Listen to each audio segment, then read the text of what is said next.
Galvanising লিমিটেডের শেয়ারের বর্তমান অবস্থা বেশ আশাব্যঞ্জক। দাম এখন 101.50 বিডিটি। স্কোর কার্ড অনুযায়ী বেশিরভাগ টাইম ফ্রেমেই এটি এ বুল দেখাচ্ছে, যা দীর্ঘমেয়াদী ঊর্ধ্বমুখী প্রবণতা নির্দেশ করে। তবে একদিনের একডি ক্ষেত্রে একটি ছোট বেয়ার সংকেত দেখা যাচ্ছে, যা হয়তো স্বল্পমেয়াদী সামান্য পতনের ইঙ্গিত। কিন্তু সামগ্রিকভাবে ট্রেন্ড লাইন উপরের দিকেই আছে। গত 6 মাসে 72.91% এবং 1 বছরে 55.24% লাভ দিয়েছে।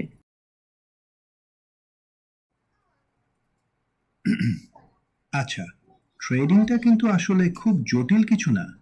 যদি আপনি কিছু মূল বিষয়ে ঠিকঠাক বোঝেন তাহলেই হবে। প্রথমত, ট্রেন্ডটা বুঝতে শেখা খুব জরুরি। ধরুন, আপনার চার্টে যদি দেখেন বেশিরভাগ জায়গায় এ বুল লেখা, তার মানে শেয়ারটা এখন আপ ট্রেন্ডে আছে। সবসময় চেষ্টা করবেন ট্রেন্ড যেদিকে যাচ্ছে সেদিকেই ট্রেড করতে। মানে, যখন আপ ট্রেন্ডে আছে তখন কিনুন, আর ডাউন ট্রেন্ডে থাকলে এড়িয়ে চলুন। দ্বিতীয়ত, সাপোর্ট আর রেজিস্ট্যান্স লেভেলগুলো খুব ভালো করে দেখতে হবে। চার্টে কি লেভেলস বলে একটা টেবিল আছে, ওটা দেখুন। সাপোর্ট হলো এমন একটা দাম যেখানে এসে শেয়ারের দাম সাধারণত আর নিচে নামে না। এটা কেনার জন্য একটা ভালো জায়গা হতে পারে। আর রেজিস্ট্যান্স হলো এমন একটা দাম যেখানে গিয়ে দাম বাধা পায়। এই লেভেলটা পার করতে পারলে কিন্তু দাম আরও অনেকটা বাড়তে পারে। আর শেষ কথা হলো, ইন্ডিকেটরগুলোর ওপর অতিরিক্ত নির্ভর করবেন না। চার্টে যে বাই সেল সিগন্যালগুলো দেখেন সেগুলো সবসময় সঠিক হয় না। এগুলো মূলত গাণিতিক হিসেব। তাই শুধু একটা সিগন্যাল দেখে টাকা ঢালবেন না।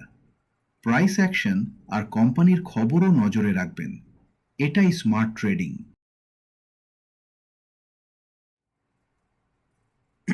আচ্ছা শুনুন, মন্টি কার্লো সিমুলেশন অনুযায়ী এই শেয়ারের প্রত্যাশিত সর্বোচ্চ দাম হল 122.889 টাকা, আর সর্বনিম্ন নামতে পারে 55.18 টাকা।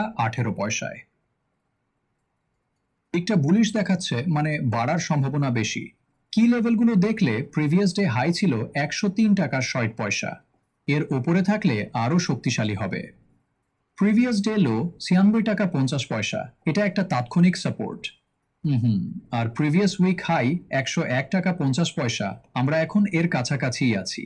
সংক্ষেপে, আনোয়ার গ্যালভানাইজিং পজিটিভ ট্রেন্ডে আছে, কিন্তু ডেইলি চার্টে একটু সতর্ক থাকতে হবে। মনে রাখবেন, এগুলো কেবল সম্ভাবনা।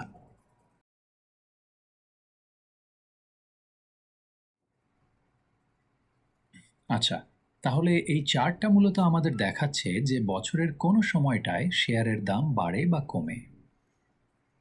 যেমন ধরুন, অক্টোবর নভেম্বর মাসগুলোতে শেয়ারটা প্রায়ই ভালো পারফর্ম করে। বিভিন্ন রঙের লাইনগুলো তো আলাদা আলাদা বছরের পারফরমেন্স দেখাচ্ছে। নীলটা যেমন বর্তমান বছরের ট্রেন্ড, আর ওই যে সাদা ডটেড লাইনটা দেখছেন, ওটা হলো গত কয়েক বছরের গড় দাম। তার মানে ঐতিহাসিকভাবে শেয়ারটা বর্তমান দামের চেয়ে বেশি দামে লেনদেন হয়েছে।